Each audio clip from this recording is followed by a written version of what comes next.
Hey guys, what's going on?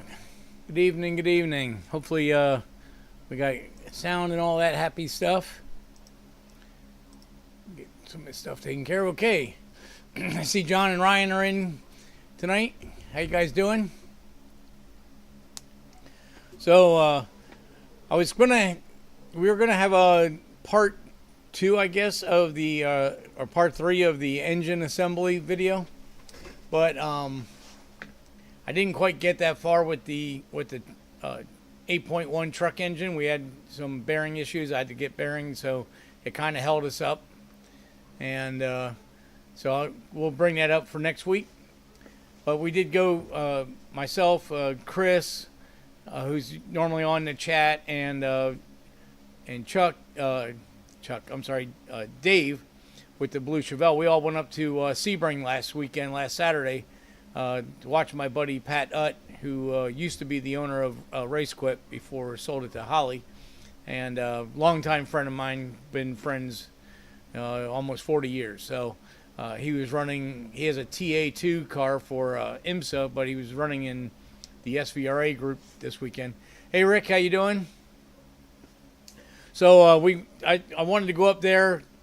Originally, I wanted to go up and run the Cup car, but I don't have enough things finished. I still got some loose ends.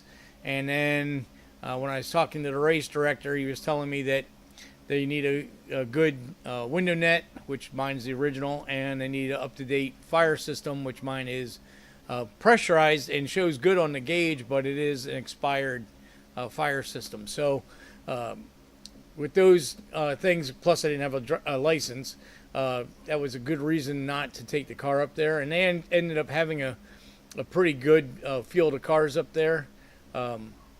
He told me 19 cars, and I misunderstood him. That was 19 cars in class. Hey, Chris, we'll finish our conversation in the morning. Sorry about that. But yeah, so it was a good time. I think both Chris and I both wanted to go see more of the Optima Ultimate Streetcar Series competitors.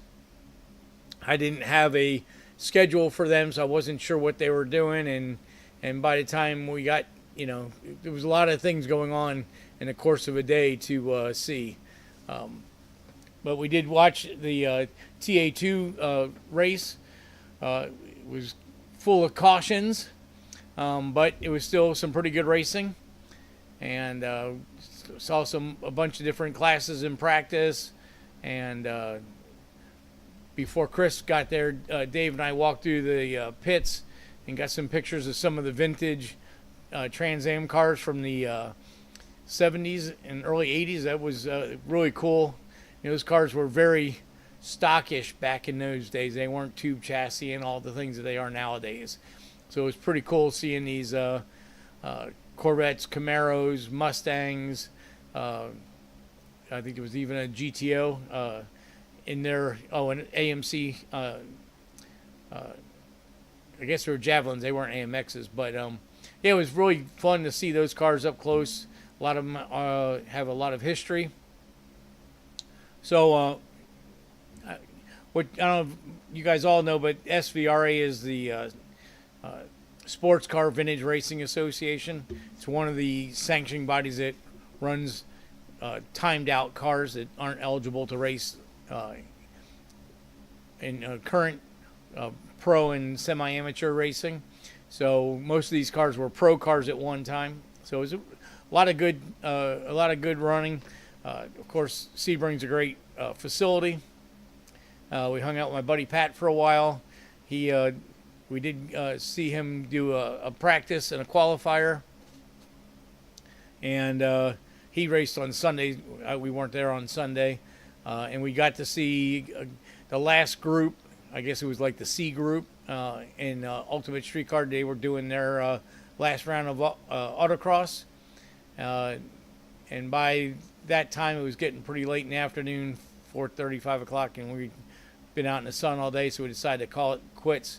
But they did hit the Sebring racetrack for their time trials Saturday night, and I think they did also do their street cruise. So real good event, and I got some pictures. I'll be honest with you, I bought a zoom lens, and I bought a monopod, which is basically a single stick instead of using a tripod, and I cheaped out, and it shows. The video is very jittery because the mount wasn't rigid. So you got the camera in zoom, and it's any slight movement makes it all jump around quite a bit. So I apologize for that, but it was a good weekend, good Saturday after all, and we had a great time. And we'll go through those pictures in a little bit.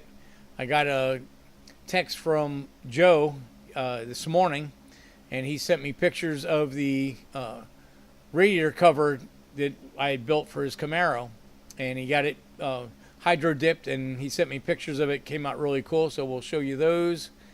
And I've been working on, besides building that 8.1, I've also been working on changing some of the vinyl stickers on the Cup car.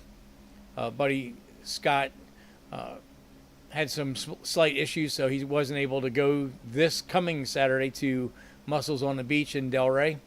It's a charity car show with Mike Brewer from well, I just lost his TV show, but anyway, he had a TV show on Motor Trend, and where he bought cars, English chap. So he's always the live personality at the show, and he does pick a car for the best award. So since my buddy Scott had to pull out of the show, he went ahead and gave me his spot. So we'll take the Cup car down there Saturday. I'll get some video of that. He said the event was sold out with 160 cars, and it's in the old school square in Delray Beach. Was a really cool little historic area in downtown Delray. So 160 cars will be full at that time, but it'd be fun to take the car out and get it shown, especially since I'm taking it to Amelia Island the following weekend for the Radwood show on Saturday. I think that's the 2nd. No, that's the 7th. So getting all my bells and whistles lined up for that thing, so we can have a good show up there. Start advertising the car for sale, even though I'm not 100% ready to sell it, but it's time to start getting people to look on it. Hey, John, been a while, man. How you doing? But yeah, so that was we're gonna do that. We'll do the Muscles on the Beach this weekend, and then Amelia Island next weekend. So that'll be 2 good shows, and then hopefully I can get some of the stuff straightened out in the car that needs to be done. I need to get the transmission in. I need to still build the 3rd member and get that in the car, and work on the fuel cell. I don't know if there's anything March, but if I still have the car in April, the Stock Car Classics group are going to be at the Xfinity race in Darlington the first weekend of April, and the Darlington track uses that club to bring their vintage cars out, and they do a mock parade / sprint race for about, I think they get like 5 laps or 10 laps or something. So I think I'm going to go and try to get into that, trying to do anything I can to get the car on track, so get it in front of people so we can sell it to somebody that would want to be a caretaker of it in the future. And I had some good movement on the history of the car. I did finally contact some guys from the late Alan Quickie's team that were in the 91, 92, 93 era, and working with them, we're trying to get some information on where this car was. One guy definitely, he says definitely the car came from the Bodine quickie corral, but we still haven't gotten a definitive answer of where the car originally was raced. The chassis, we've talked about this before, the chassis is an older model because it doesn't have the 96, 97-ish roll cage serial number stamping that NASCAR mandated. I know in 96, I'm not sure in 95. So we know it was raced before then, and we're just trying to get confirmation if we can. Being there's no serial number, it's a little harder to do. But I know talking to the one guy, he did mention that in 91 and definitely 92 when Alan Quickie won the championship, that they did crash quite a few of their cars during practices and qualifiers because he was trying to, get to the front of the pack as best he could to make a good run for the championship, which in 92 he did win. So they were cycling cars in and out of getting repaired and stuff. So that kind of goes along with what I'm seeing on this car because it has been front clipped and there is some panels in the back of the car that are crinkled. So it definitely has been wrecked and before it was rebodied. So just, we keep digging. We'll maybe get some more history on the car, but we definitely know it was a Bodine car at one time anyway. So with that, I think we'll go ahead and let me pull up those pictures of the radiator support. Just take me a second here. I should have got this done beforehand, but I will. I'm not going to lie. A buddy of mine called me. He's in town, and even though it was a Tuesday and we had the show, I did go out and shoot a round of golf this afternoon. So I'm kind of behind the 8 ball here. I wanted to have a bunch of stuff taken care of and didn't quite get there. Apologize for that. But weather was beautiful, and I shot, okay. So let's see, where's those pictures? Okay. All right, so let me show you these pictures of Joe's car, and then we'll get into the SVRA race. So as you remember, Joe's car, I built this radiator core support cover. Kind of just go through these. A lot of you guys have seen these pictures. It was just a aluminum panel that we built to go in the car.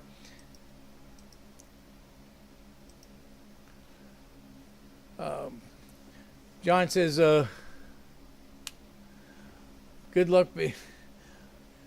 Good, just been busy on the new Project 66 Jeep CJ rebuild. Awesome. John says it's great to unwind sometimes. Yes, it is. It was good. I haven't played a round of golf in quite a while. It's been 6-7 months.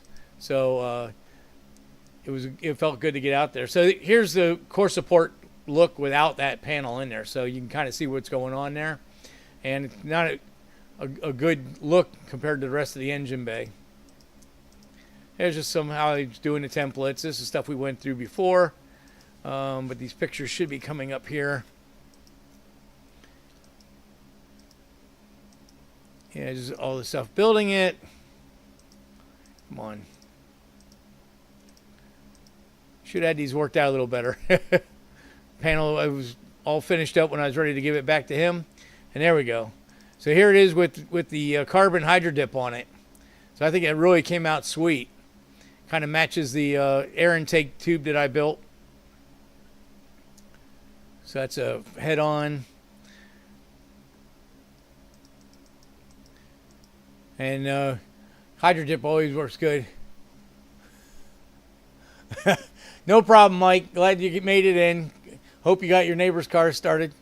So this is the core support that radiator cover I built for Joe's Camaro, which Mike, Joe from Nationwide Fork Trucks.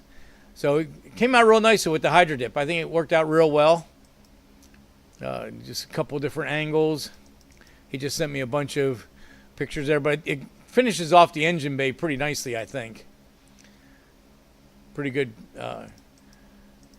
the guy that hydro dipped did a really nice job. The pattern laid out really nice on there.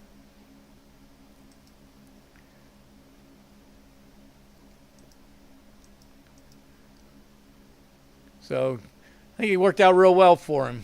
I think he was real happy with it. And oh, my chair sunk. There. Yeah, so that came out real nice. I did get Dave's radiator support on his. Thanks, Chris.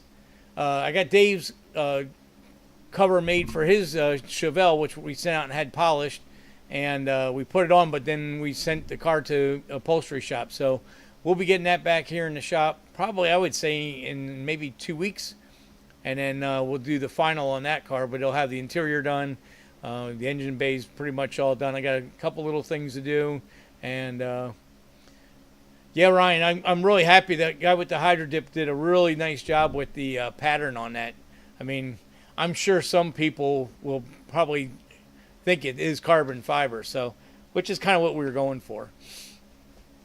And his car doesn't, the polish doesn't really fit with the engine bay. Where with Dave's Chevelle, the sniper intake is like a bright dip aluminum anodized, and he's got the polished valve covers and the polished accessories. So on his, the polished cover looks a lot better on his car.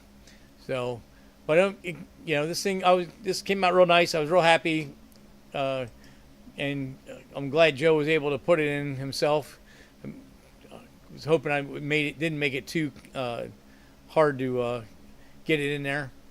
So, all right. So I guess with that, we can move on to our SVRA deal.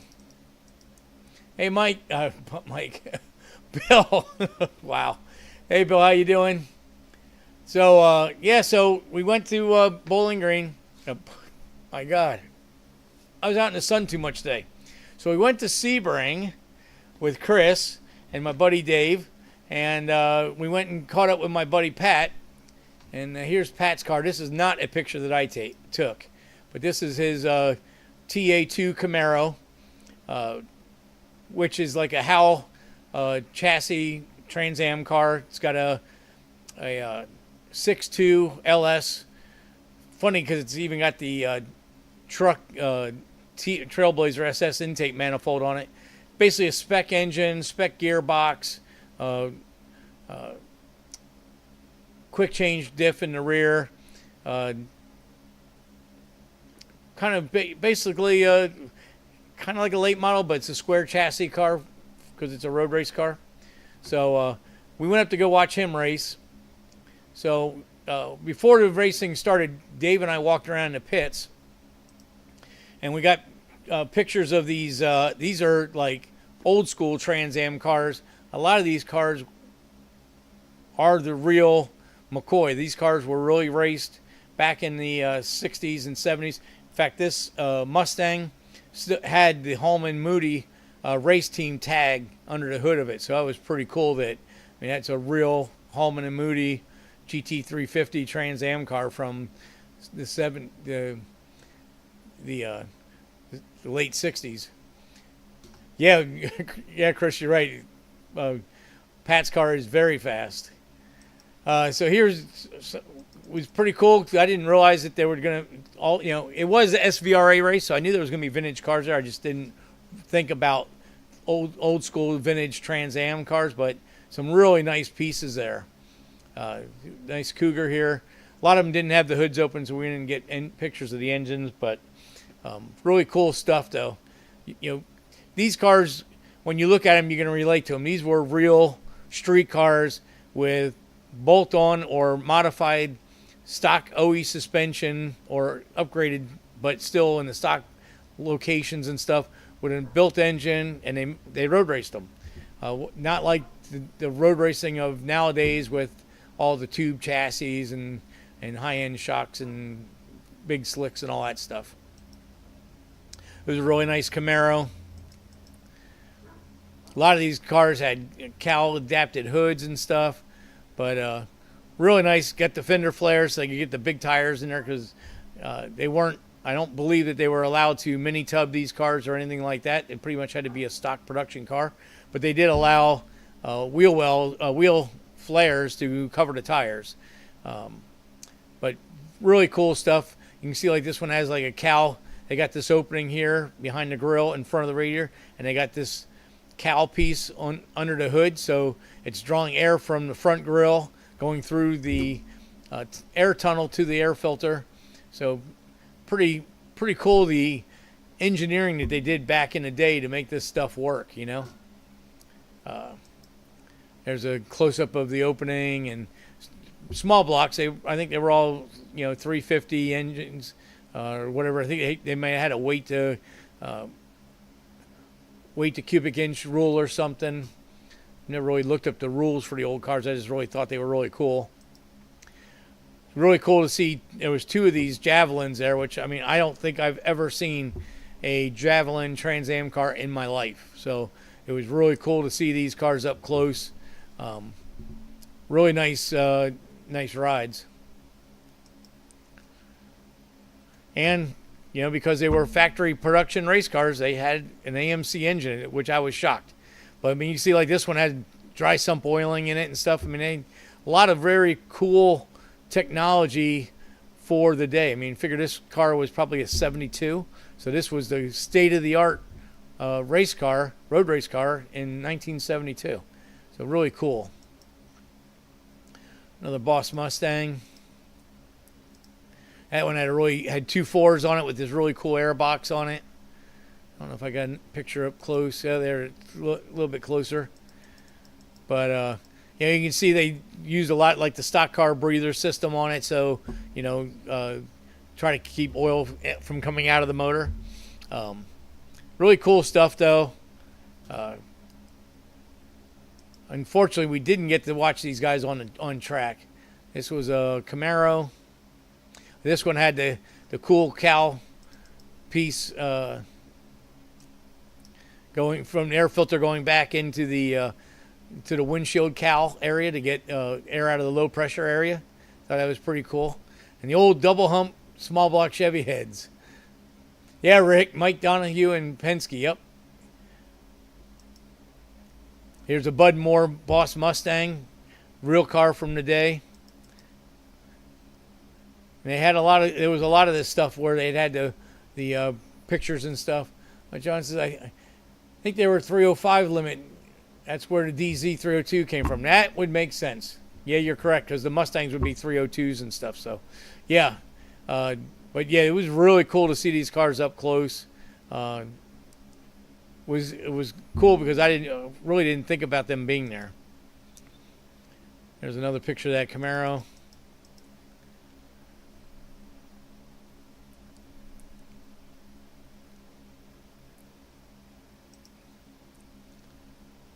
Another Camaro. So these were all, you know, the ones with the signs, they were all original cars that have been restored and still racing them and this stuff. And this was a cool one.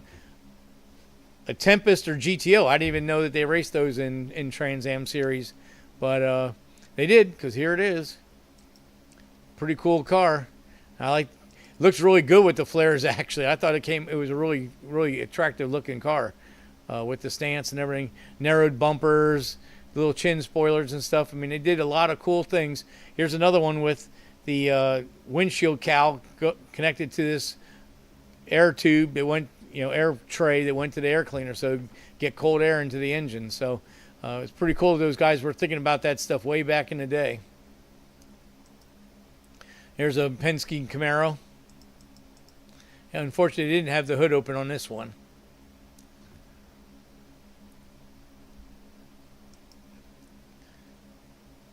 This car was out there, and they had the wheels off. You could see the brakes and stuff. It was, still leaf spring rear suspension and stuff. I mean, very, very primitive stuff, but cool, at the same token. Another Camaro with a cold air type intake going on it.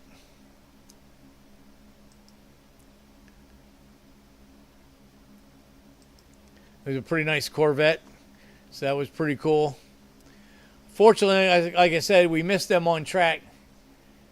Yeah, the AMC was a 304. It wouldn't make sense. They were all, like you say, limited to like a 305 cubic inch. So, really cool.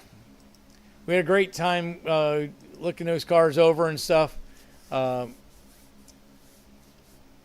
a good time. I wanted to get more of the Cup cars that were there, but timing, they had, with all the stuff going on, they had a lot of cars. Cars were on track all the time, so they kept changing. So we kept trying to run around, trying to figure out what was going to be best to to see. So here's a couple Cup cars that I got pictures of. This was a late model Toyota, I think a Gen 6 Toyota Camry, and Gen 4 Mark.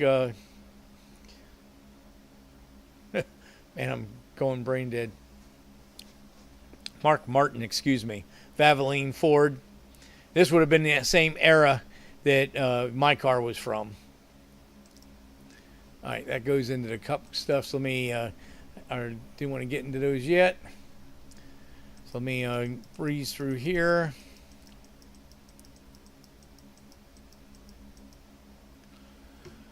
So I'll show you guys some pictures. We got some on-track pictures. Again, I was trying to, the videos were kind of sketchy, so I tried to go to slide shots.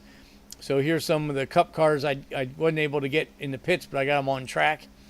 There's a Dale Earnhardt Gen 5 Budweiser car, Rusty Wallace car. Of course, he was riding them along the wall. There's now I figured it out, got a little bit better in focus. Jack Daniels car.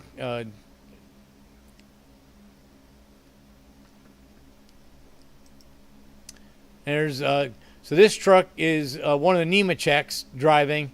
They hadn't wrapped the truck yet, but Nemecheks are really big in this series. Joe wins most of the events, so. They had one truck out that had, it was all vinyled up in regular livery, and this one was just a body in white. And then in Toyota and Chase. There's the Budweiser car again. Mark Martin's car at speed. These are going down the front straight. Another Rusty Wallace shot. I don't remember. This was a early Gen 4 15 motorcraft car. Another shot of the Budweiser.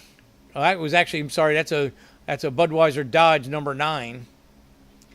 So that would have probably been a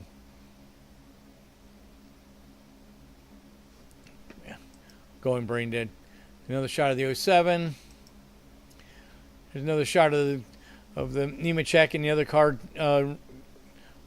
running. This was actually, I think he was catching up to him, and the other one was, he'd already passed him. Another shot of the Earnhardt car. Another Martin. Another Rusty Wallace. There's a Red Bull number 9. Another car was there. And I believe this guy is part of the Stock Car Classics organization also. And there's another shot of the 15. Another shot of the Ray Everham. That's what I was trying to think of. Ray Everham number 9 Budweiser car.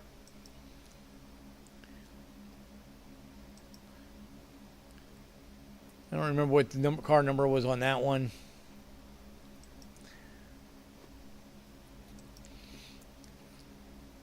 Unfortunately, stills don't really show how the speed that these guys were running. The cars were getting it. Let me tell you, they were definitely running hard.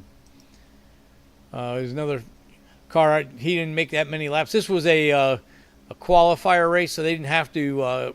All they had to do was make one lap, and they were qualifying for their race on Sunday. So, and here's some of the other cars. These are vintage GT1 cars. They also run in the same race group.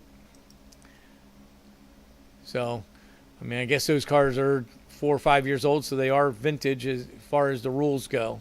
They're not eligible for the current racing classes. Another Corvette. Another Corvette. And Mustang. There's a couple of the cars running in the group. There's another Mustang was in the pits. That picture didn't come out so good. And there's my buddy Pat. Now this was a completely different run group. He was actually racing his car in SGT, in part of the SVRA deal. And his whole deal was that he's an old timer like me, so he's 60, and to come out. This is his third season with this car. To come out and try to compete with the 19 and 20-year-olds that are running in the Trans Am TA2 series. There's, I think, 10 or 11 of the 40 cars that started to race are NASCAR-backed with pro 18 to 21-year-old drivers in their driving development program. So Pat thought wisely that instead of trying to bang fenders with NASCAR teams, that if they wreck their car, they can go up in the hauler and grab the spare car, and obviously young guys at the peak of their driving are going to drive a lot harder than a guy that wants to just go out and have a great time and run in a good series.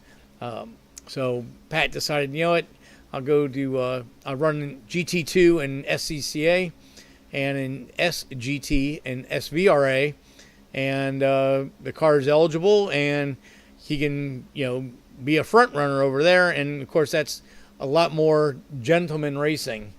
Yeah, you're right, Chris. One of the drivers in the TA2 race was 14 years old, doesn't even have a learner's permit yet, and he's out racing in a professional race car. Crazy. So that's why Pat decided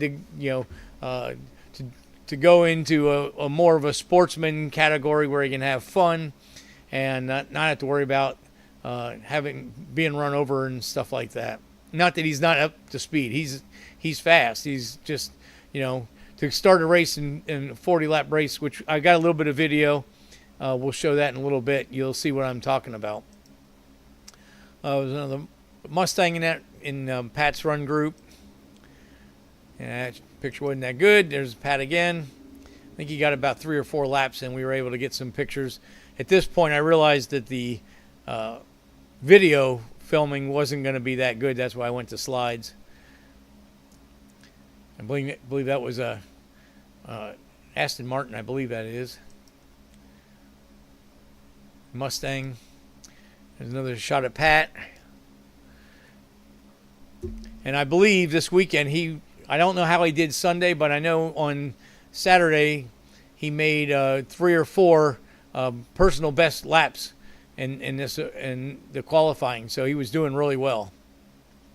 All right. So this is the start of the TA2 race. Now, I apologize for the shakiness of the camera. I'm just going to go ahead and give it to you right now. But here we go. Down into turn 1. There's me and Lovell streaking by your screen. As we said, further back in the field, everybody trying to sort themselves out.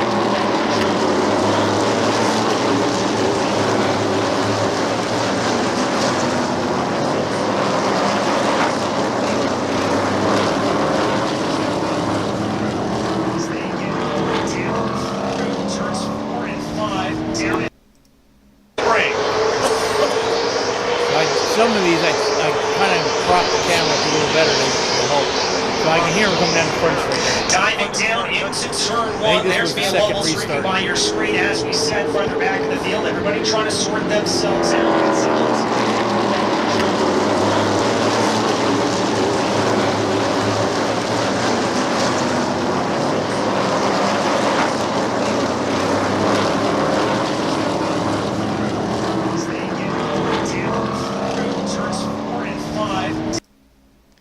Thanks, Chris. This was going into turn 3. This is going into the backstretch. I think this is 15 and 16. Chris, is that right?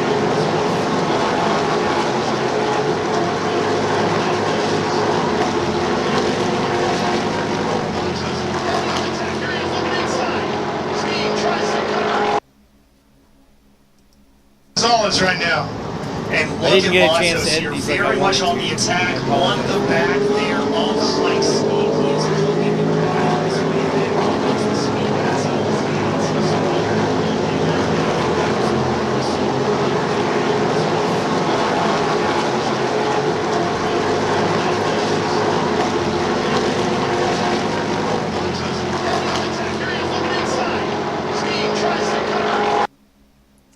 Yes, 15. Entering 15. Yep.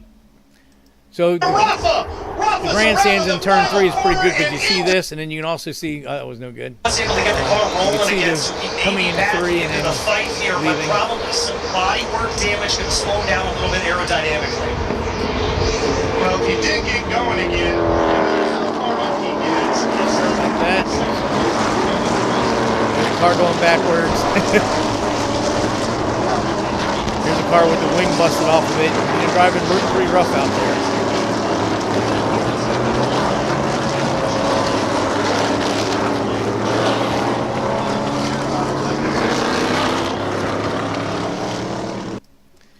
As the race went on, you could start seeing body panels and stuff hanging off the cars. So pretty good. I think this is going to be wrecking this turn. This lap.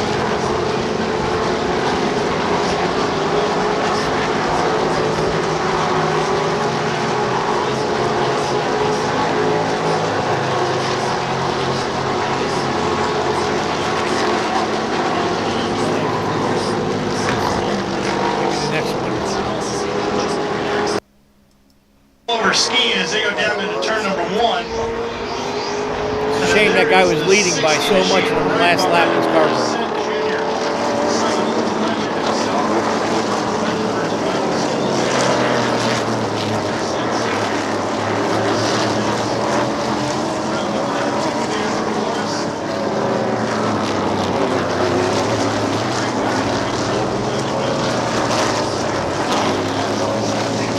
The guy with the front end missing on his car.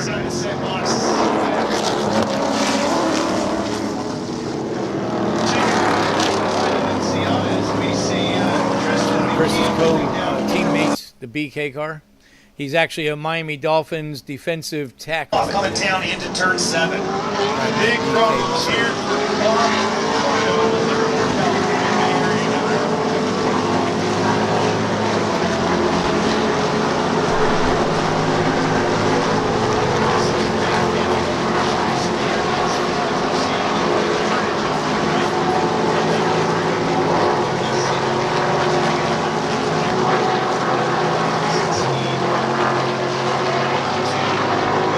Oh, there's the crash.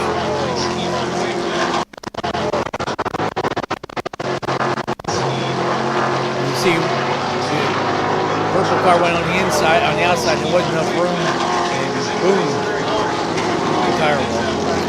This race had a lot of caution. You can see they went into the tire barriers, knocked the tire barriers out pretty good.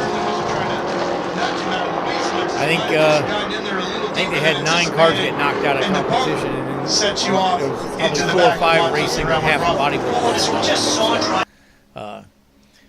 One of the reasons why Pat decided to change his class. That car that's the outside. I think down there, yellow flag in the air back to the first caution.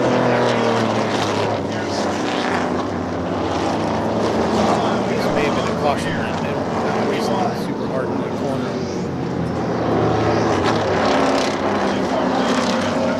Looks kind of like Corey Days. No, it wasn't. This is caution. Getting ready to go back green.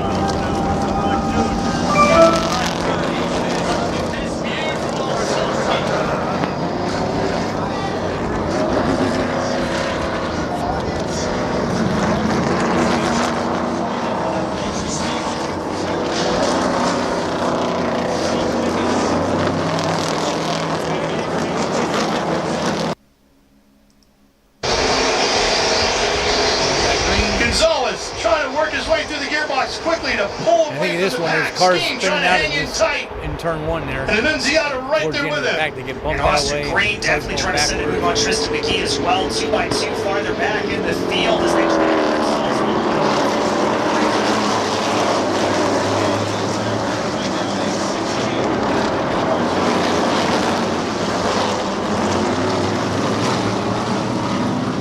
There he goes.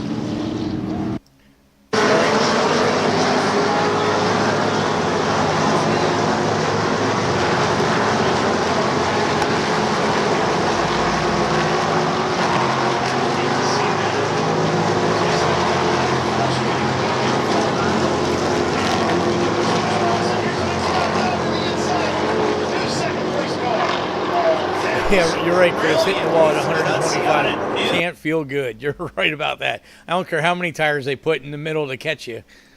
restarts. Now with Annunziata on Caution. it's going to change the dynamic with restarts. Now So one thing I learned with this new lens is there's a wide angle attachment to this I need to put on because it's way too narrow to feel the view. Gathering cars back up again. I did a lot of that. Probably more caution laps than the race laps. Being the first race of the year and having Sebring is a very technical, very hard track with the bumps on the track and everything. Pace car leaving, they're going to go back green after this Well, one. even though it's cool out there. But yeah, Chris has raced this track many times and he can attest between the corners and bumps in the road and different pavements. Very, very technical, very tough racetrack. And of course, this was their TA2's first race of the year, so everybody was pumped up and wanting to do good. Want to start out the season with a win. And so so here's the restart. I think this is the one where this car's going off the backwards and stuff. He's going to lead him into turn number one. a little bit of wide running cars spun around. Cars turn around in the dust, spinning out. That's how a lot of these laps started out with. There's cars with fenders hanging off of them and stuff. These cars are pretty beat up by the end of the race. I think they run an hour race or 30 laps. 30 lap green or an hour time. Another car pulled off. Tough on equipment, that is for sure. Car lengths? Car length and a half? Yeah, I mean, just Nope, they're back. But yeah, they didn't call caution on the whole track. They only did a ton more cautions. These cars all got fired up.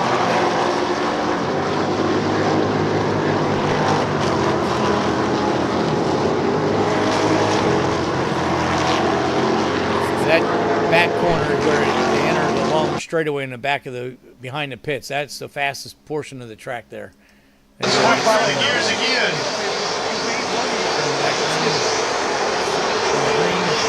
That thing bites fast too, doesn't it? I mean, it's one thing to hammer the throttle, but you got to get some grip out of that thing, especially late in the race like this, and he's getting all of it. Look, he's already opened up the car.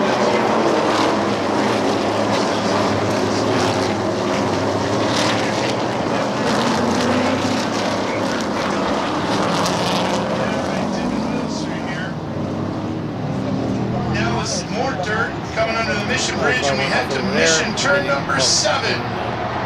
Gonzalez first one there, hard under braking in his Ford Mustang. Tristan McKee trying to get a move on Mike Ski.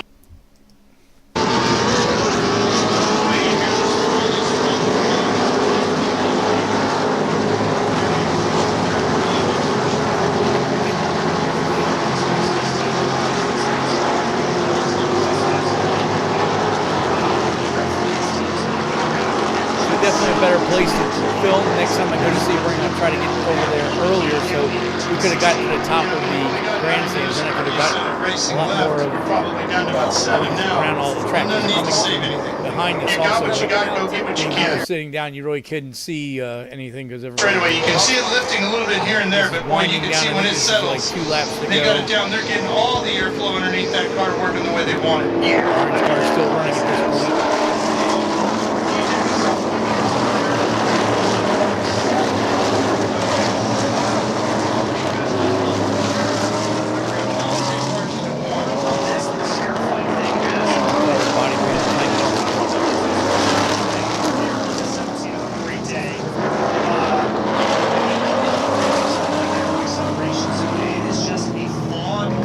Trying to get in there. Oh, is there some bridge move? going That's going to be green on McKee.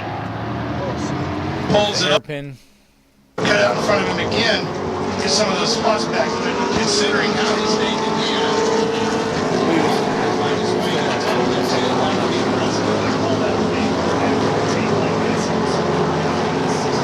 Orange and white car was definitely the class of the field. However, you have to finish the race.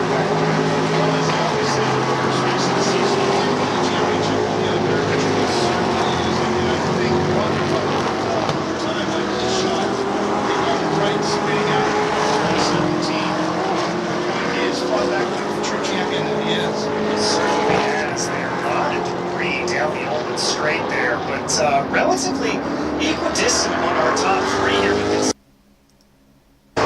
floated around here. Mr. Gonzalez will like that. Anything to get a little extra pressure, right?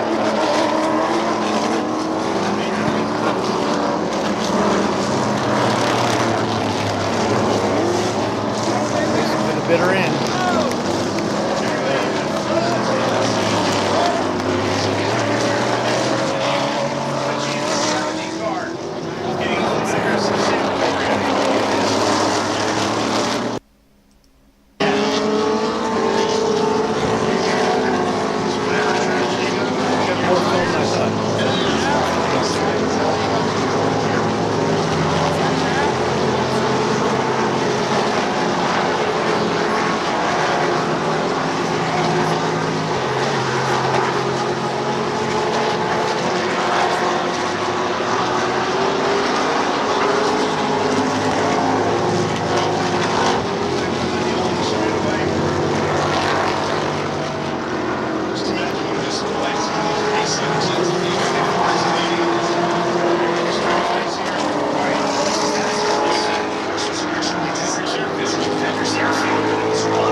Tyler Gonzalez, second place.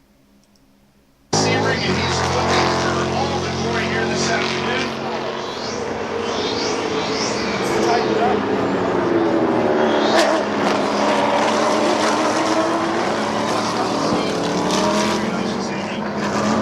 Get a little out of control with the camera.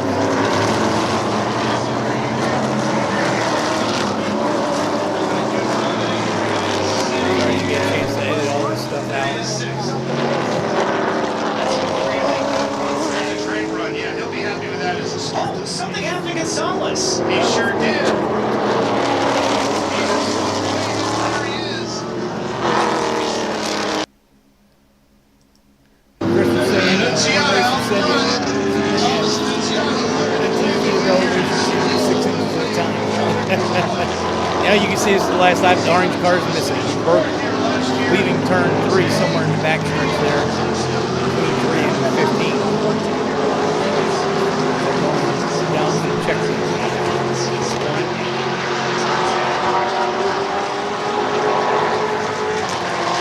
Out onto the Oldham straightaway for the final Another car time turns here around. today. Green flag conditions.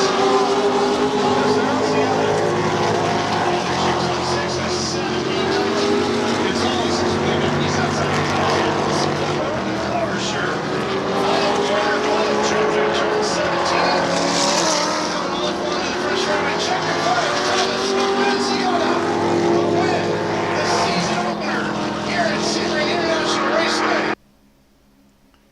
That was it. Probably. We got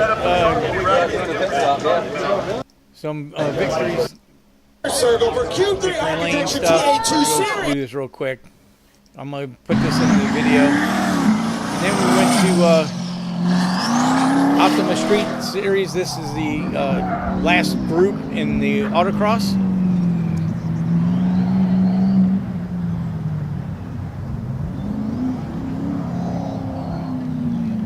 This was the first car I filmed. I didn't know what the course layout was, so I kind of got hesitant.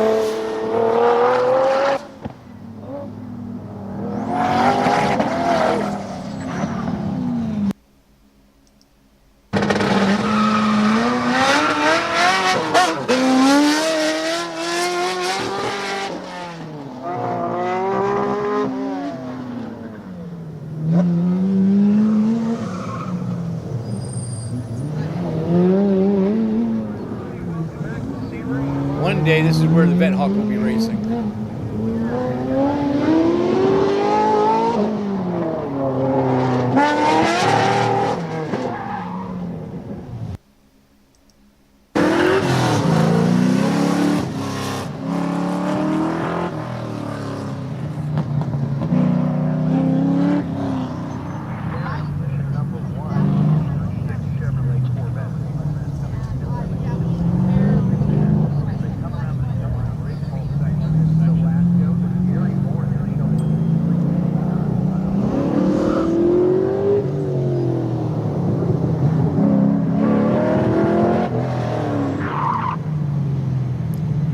Not too shabby for a street car.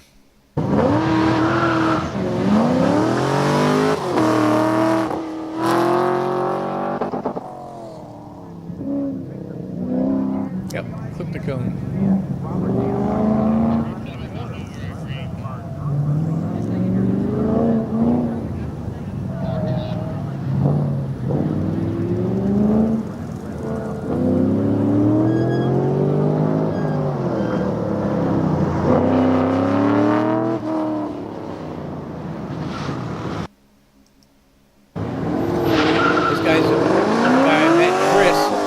Bought 4 tires off this car. He's from Orlando.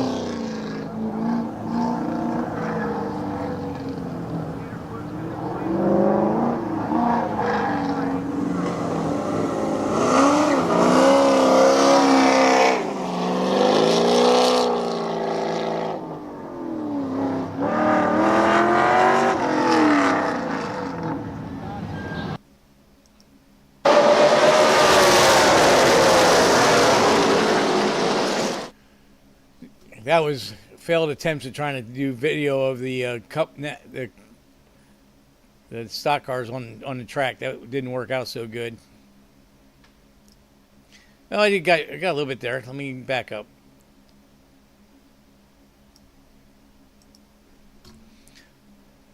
This one wasn't too bad, so we'll show this one. This is the front stretch.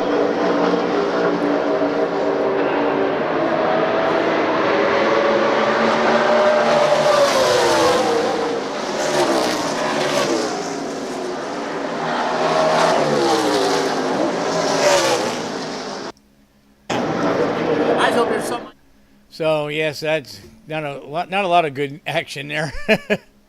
Oh, you get Pat. Let me show you Pat too.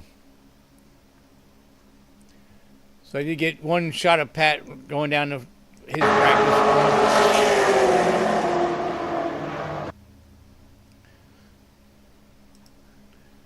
So it didn't miss everything. Okay, so that looks like that's all the videos. So let's go back now and we'll go over the. Okay, here we go. So we did walk the pits a little bit in the for the Ultimate Streetcar Challenge. So here's a couple of the cars. They were sitting. Some of them were on the track running. The other ones were in the pits. So we were able to get some pictures of them. I assume these are late model cars, so obviously they're tricking their own rate.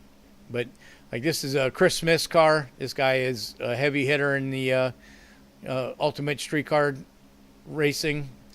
this Camaro's got a complete chassis underneath it. Still factory style frame. It's still got factory floors and everything in it, but it's got a full aftermarket, front clip, rear clip, probably 4-link rear suspension, 4-way coilovers, stuff like that. Of course, most of these cars have LS engines in them. Bad with the reflection in the window, but got the big 12-inch Holley screen and stuff in there. Really nice. This is his son's car. Nice 3rd gen. Nice LS, probably LS7. See the canister shocks for the 4-way shocks. Big wheel tubs and stuff. So this car's got a frame under it also. It's not using the struts in the front. It's AA arm. So these cars are pretty trick for being a street car, quote unquote. The late model Camaro. This was a really nice big block C3.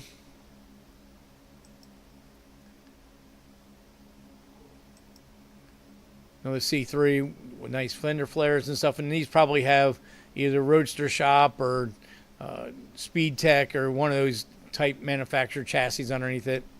Another LS, probably LS7 with the Holley Atomic MSD Atomic intake on it. This guy, his name evades me from right now, but another car that's been all over the country in magazines and stuff. Really another heavy hitter, Texaco Camaro. I don't know why you can get a picture of the engine bay on that one. And late model Mustang. This Chevelle ran really well. Look at a nice front splitter on that thing. These cars are really tricked. And you got to remember, you have to independent rear cantilever setup. Yep, that's right.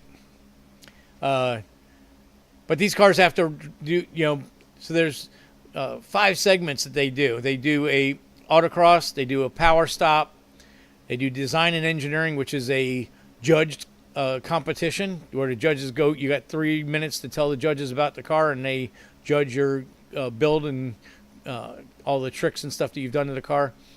They go on the road course, and then they also do a street rally through on the highway. They have to do all 5 segments to make the podium in this competition. So that's why they call it the ultimate street car competition, because you are really showing that it is a street car. So nice new Edge. That was nice. I think it was a 68 Mustang. I think that was all the pictures I had on that. So anyway, so that was our trip to Sebring. I had a great time. First time that Dave had been to Sebring, so it was really cool for him. Unfortunately, once again, I apologize. Some of the equipment that I was using was definitely subpar, and I've already returned it to the store to buy better quality stuff. Just like in car parts, you get what you pay for. You buy some cheap stuff, and that's what you get. You get cheap stuff. Anyway, so it was overall a great weekend. So I was the 351 Windsor that we showed the slides on last week. That motor left Monday morning. We actually left Monday last week, and we got the 8.1 just about finished. I had some bearing issues with that. You'll see when I put a video together on that. Pretty much everything we got going on. I'll show you pictures next week of the Cup car with the new vinyl on it. So that's coming out real nice. Getting the faded stuff off. I'm just taking bits and pieces of it at a time rather than just trying to redo the whole car all at one time. It's enough work, getting the glue and all that stuff off to get the new stickers on and stuff. It's a little bit of a job, but the car warrants it, and pretty cool. The guy, Danny, that I was talking to, he was, very cool about and proud of the fact that we've got something that he worked on when he was racing in NASCAR, and it's being preserved for future people. Unfortunately, that era of NASCAR was when the cars were really hand built. They were really, you look, it's hard to see in pictures, but when you walk up to the cars and you really look it over, it's a really incredible, the workmanship that went into those cars where they're going to go out and crash them. But we're working on that. It was a new find, meeting this guy Danny on Facebook, and so we're working on trying to connect with some other people. He did talk to crew chief Paul Andrews about the car. Paul wasn't really, his recollection wasn't really good whether it really is a Kawicki car, but he's definitely been nice to help me out with setup information and stuff like that, so that'd be pretty good.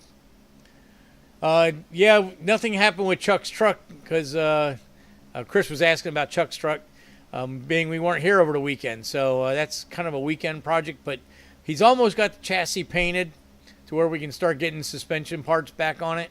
Again, this coming Saturday and the following Saturday, I'm going to be out of town also, so that truck is kind of on hold right now till we can get back in the shop and get thrashing on it.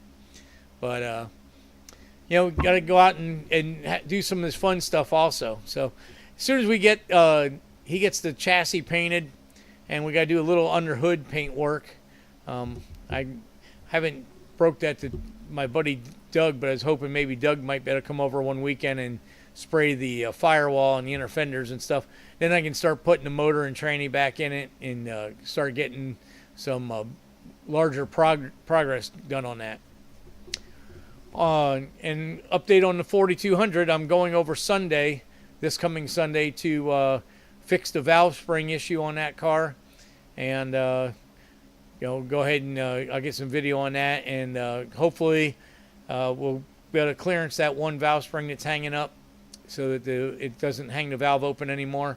And we'll get some engine running. I want to do some two-step work on it. And then that'll probably be all I can get done this Sunday, but then at least then the car's ready to go to the dyno and then get back to the track. I want to, we're lucky we got a little bit of cool weather still, so I want to try to get this thing to the track before the cool weather's gone. And I'm sure Leo's chomping at the bit too. Unfortunately, with him being 3 hours away from me and my current workload, it's hard to get over there to help that project along, but I haven't forgot about him, and we're keeping, keep digging on it, and we'll get her going. So that's about all we really had tonight. So next week, I'll do that. I'll finish the engine blueprinting process. We'll do the finding TDC, getting the degreeing the cam to check to make sure it matches the cam card.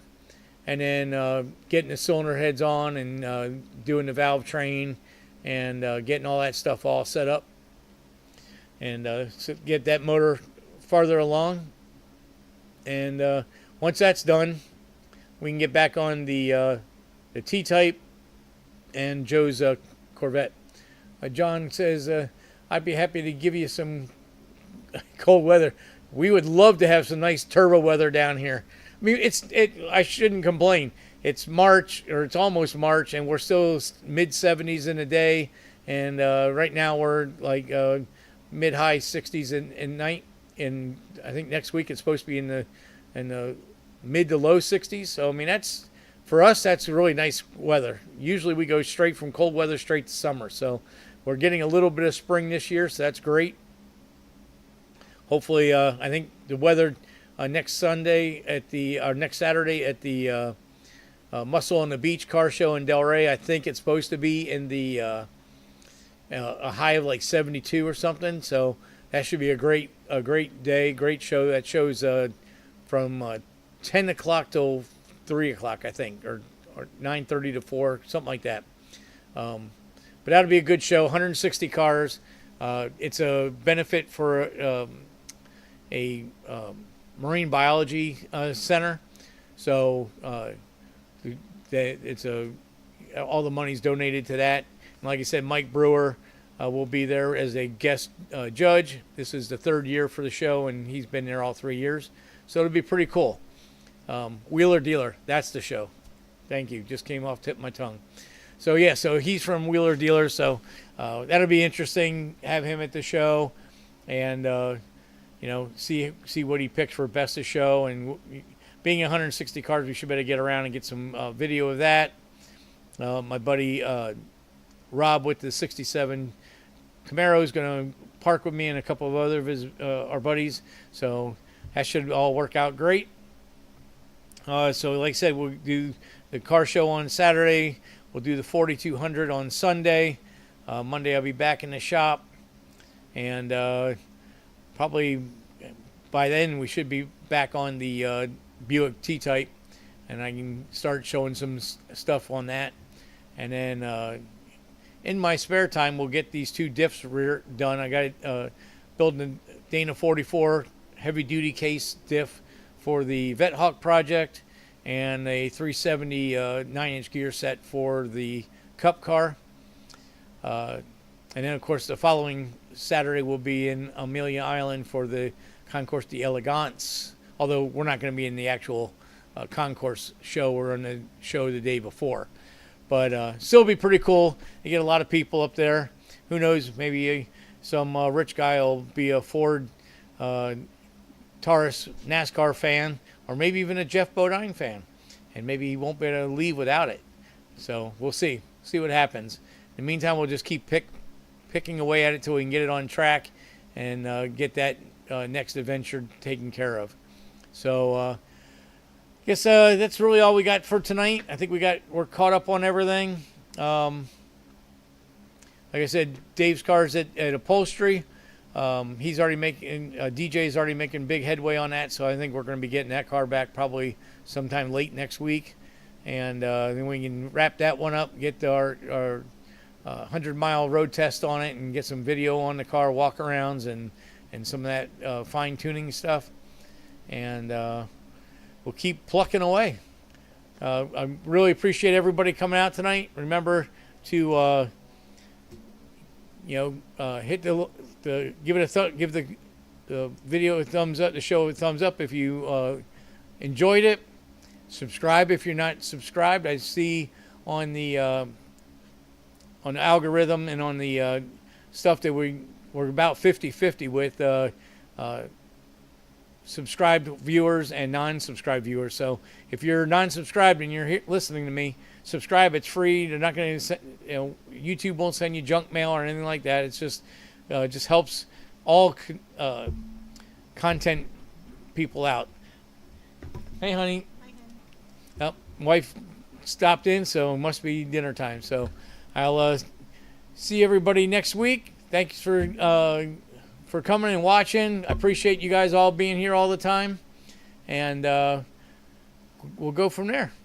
Y'all have a good week. See ya.